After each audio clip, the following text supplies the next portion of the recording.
As we begin this new year, and since you are an avid follower of this channel, I'm guessing that building a house is one of your New Year's resolutions. That's exactly why I created this video.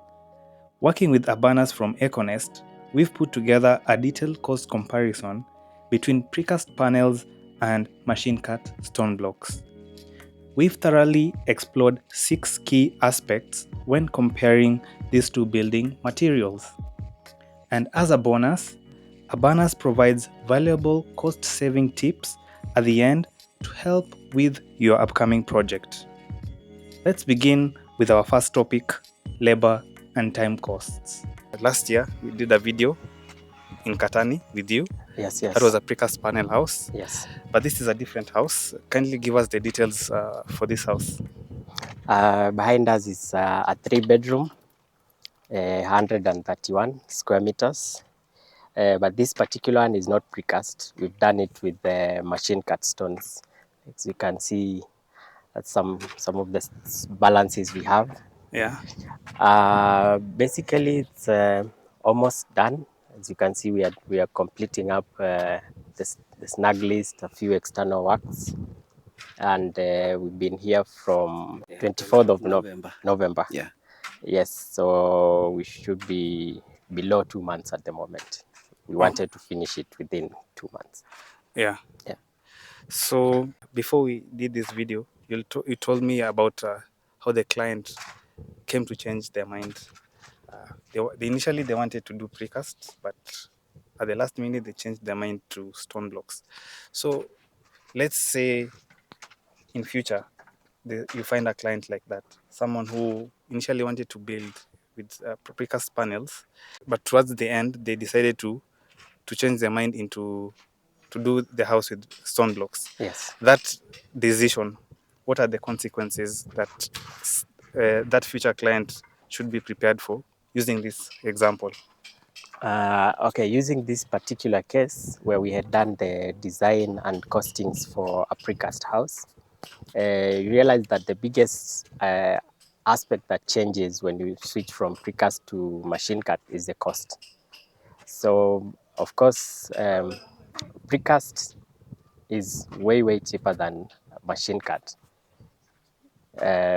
especially when you look at it in terms of labor and the time that you'll take doing the walls.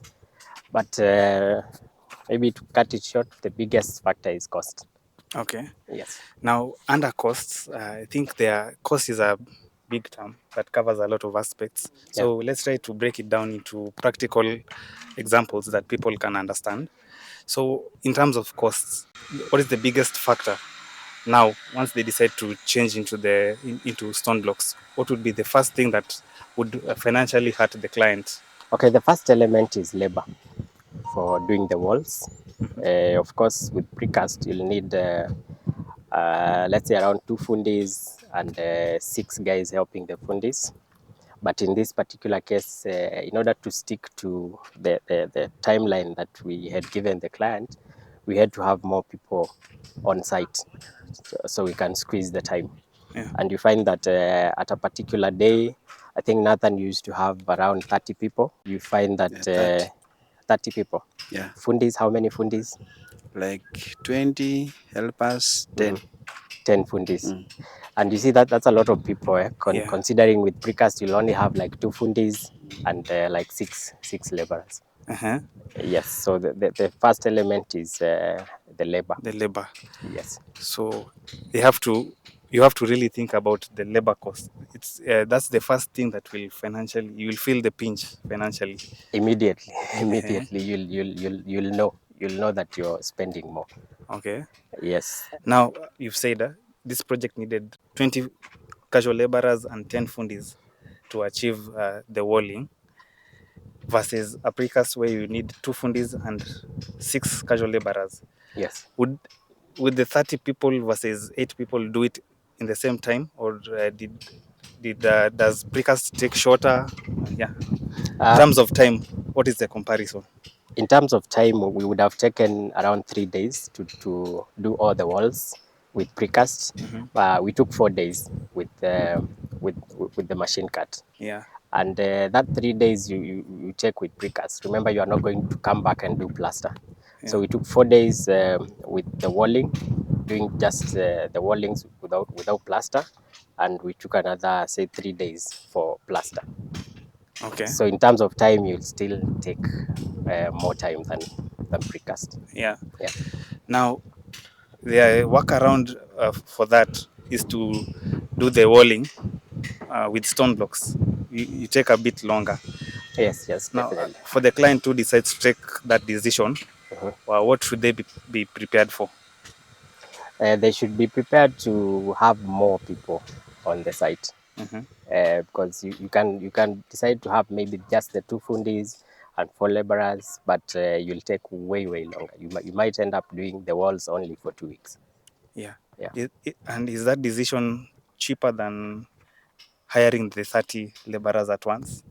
Or No, it's not. It's not. It's not, because some of the things that construction every day has its own costs Yeah. that are not even related to how many laborers that you have. If you can deliver maybe sand, for example, you deliver 14 tons, and you can have that sand used the same day. It means you've already saved on those logistics of having sand there which is not being used, and it could have been used, and you move on to the next item. Yeah. So speed is also very useful when it comes to construction. Okay.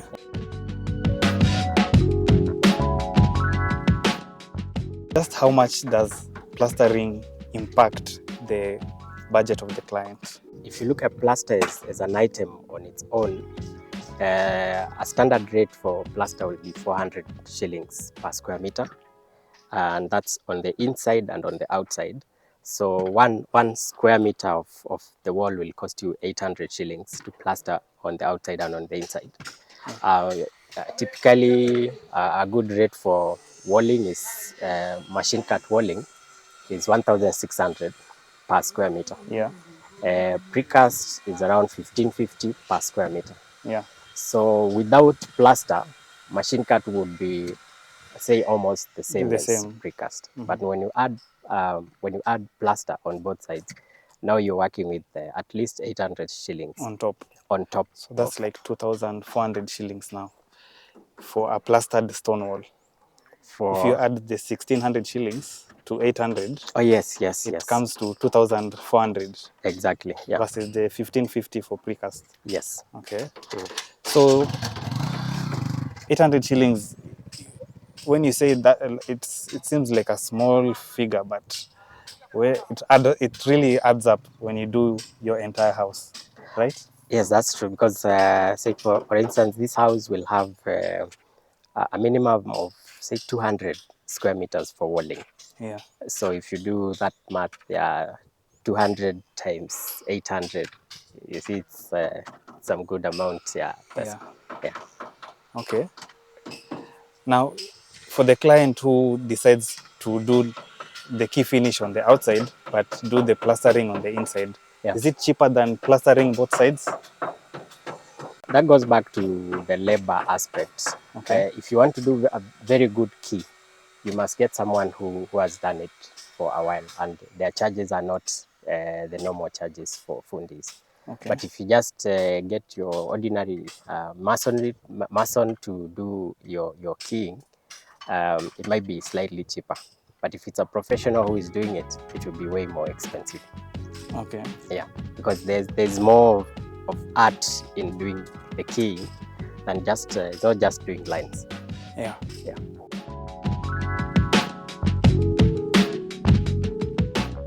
This project being in Kitengela, has the transport costs gone up, or has it remained within the budget of the client? The transport costs for all the materials? When you're using the locally available materials like machine cut, ballast, river sand, Kitengela, you will not have issues with transportation because there are so many suppliers around. But probably that would have been the case if you do the same project, say, in areas where you don't have availability for machine cuts. The cost is actually quite different. You'll find in some places like Western Kenya, Kakamega, a piece of the machine cut stones will be around 75 shillings. Yeah. Within Nairobi, you'll get a piece at around 50 to 55, depending on where it's being delivered. Yeah.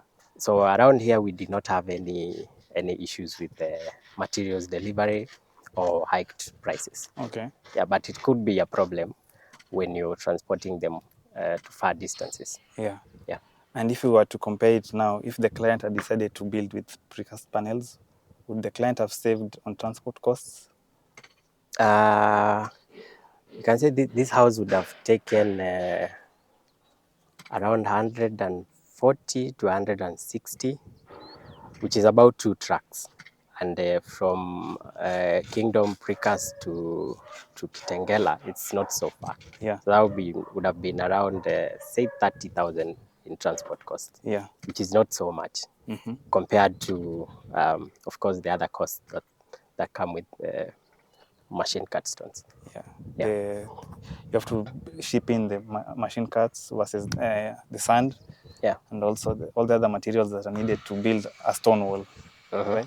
Yeah. Let's talk about the overall budget Yeah. to build this house. What was the budget you were initially working with when you sent the BQ to the client with precast panels in mind versus right now when the house is now built with stone blocks? Okay. So initially we had done the design for a precast house, as I had mentioned, but the client chose to switch to machine cut. Of course, it's their preference. Yeah. We deliver what the client wants. Yeah. But in this context, I would say we had a budget of 4.5 million for the house as a precast house. And after discussions with the client, we could still accommodate to deliver the project at that budget, but we made a sacrifice on the kind of finishes. So with 4.5, and precast could have been a standard finish throughout the house. Okay. But we made some sacrifices here and there, which saved us some money to put in the plaster and all the other aspects of machine cut walling. Okay. Yeah. So So the basically the finish changed. yeah. Yeah. All right. I think we can see an example of the living room Yes. and see where the client sacrificed in terms of finishes to achieve the same house with the same budget. Yes. Yes. Yeah. We are inside the house's living room Yeah. and the dining space. And here we are talking about the point of sacrificing the finishes. The client had to sacrifice the level of finishing to achieve his house with the same budget of 4.5 million shillings. Yes. So where did the client sacrifice in terms of his finishes? That went mostly into the common areas. We did a standard finish. Of course, a standard finish has like gypsum ceilings. It has the big 40 by 40 tiles.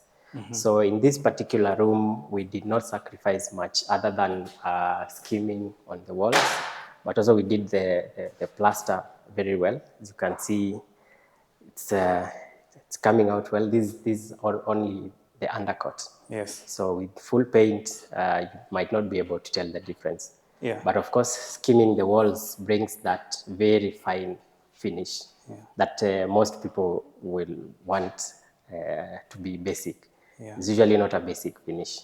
Okay. A basic finish is just you do the plaster, you do the undercut, then painting. Are there levels of finishing for a client who is about to build their house that they have to think about? Yes, yes. We break it down into three levels. There's the basic finish that you'll find almost everywhere, low budget houses. Yeah. A basic finish, for example, will be just plaster and paint and the normal board ceiling. And even the floors, you'll find the tiles will be the smaller sized tiles. Yeah. Of course, that comes with the cost because the bigger tiles are more expensive. Yeah. And also things like the windows. As you see, windows are also have classes. So you might find a good window will cost an upwards of around 25,000. If you go for a basic window, it might cost you around 15,000. Okay. Yeah. So this client, did he do the standard finishes everywhere, or did he have to mix standard and basic to achieve the 4.5 million budget? We had to mix it up. Like on the other rooms, you'll not find the gypsum. We've done the normal ceiling, and you'll find the tiles are also smaller in the other rooms. Okay. So basically, the shared areas, the common areas like the lounge, the corridors, the kitchen, those have standard finish. Yeah. Suppose this client were to build his entire house using the standard finishes. Yeah. How much more would it cost him? And he's still doing stone blocks. With the machine cut with the and machine standard cut. finishes. Yeah. That would be around 5 million, which is a difference of, say, 500,000 or thereabout. We did not do the costings, but I would say 5 million. 5 million. A minimum. Okay. So with that, as you see, we've not done lightings, those fancy lightings. No, the client will still do it, but we haven't done it yet. So when you talk of a standard finish, it's an all-inclusive. You cannot define just one item and skip the others. Yeah. So if it's a standard finish for the whole house, that goes with the tiles, goes with the walls, goes with the windows, the ceiling, because there are different price points for everything that will go into the house. Okay. And that's what defines those levels of basic finishes, standard finishes, and high-end finishes. All right. Yeah.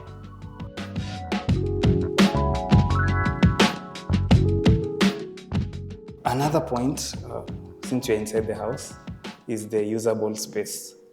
Stone blocks together with the plastering. What is the thickness of that wall versus a precast wall that has been skimmed? Okay. With precast, you'll get more space, slightly more space, not so much. Yeah. But considering the thickness of this wall, for example, this is a minimum of 200 millimeters. Yeah. Sometimes it will go up to 250. And you see, if it was precast, you'll just have it as 100 millimeters with finishes. Yeah. So you will have at least 100 on this side, 100 on this side. So overall, for 131 square meters, you might end up with 2 to 3 square meters of space added to the house as it is. All right. Yeah, it's not so much, but I think the to the eye, you notice the difference. You notice, especially the bathrooms. The bathrooms when it's a 1.2, and now you increase with 100 millimeters and 100 millimeters, now you have a 1.4, which is significantly bigger for a bathroom. Okay. With the smaller spaces, you'll be able to tell the difference. Yeah. Yeah.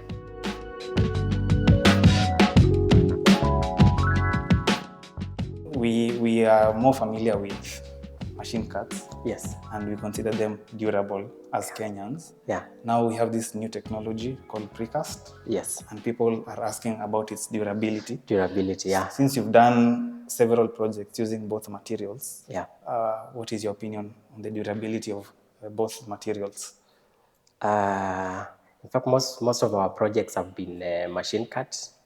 But after handling precast for a few projects, some which are ongoing, I would say it's just about the same, because precast is concrete and it's reinforced.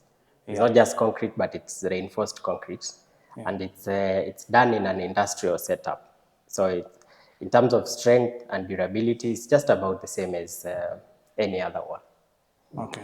Of course, there's the confidence that comes with machine cut because of the size of the wall, but in terms of durability, it's just about the same. All right. Yeah.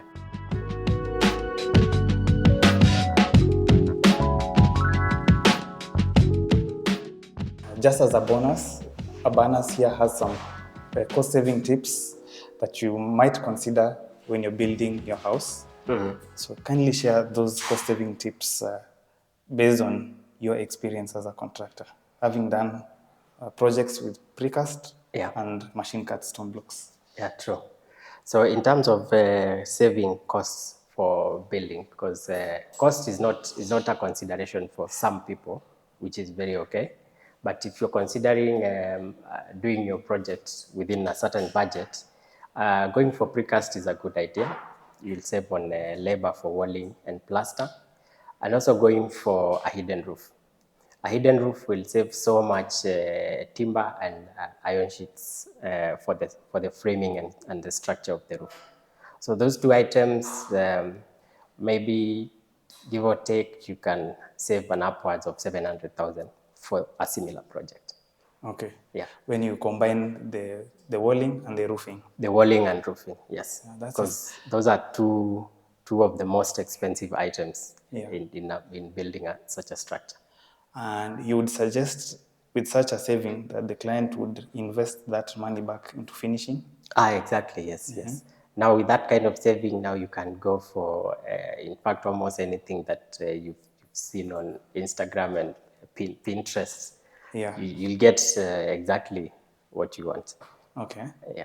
So as a contractor, I'm sure you get a lot of questions about your reputation, about your quality of work.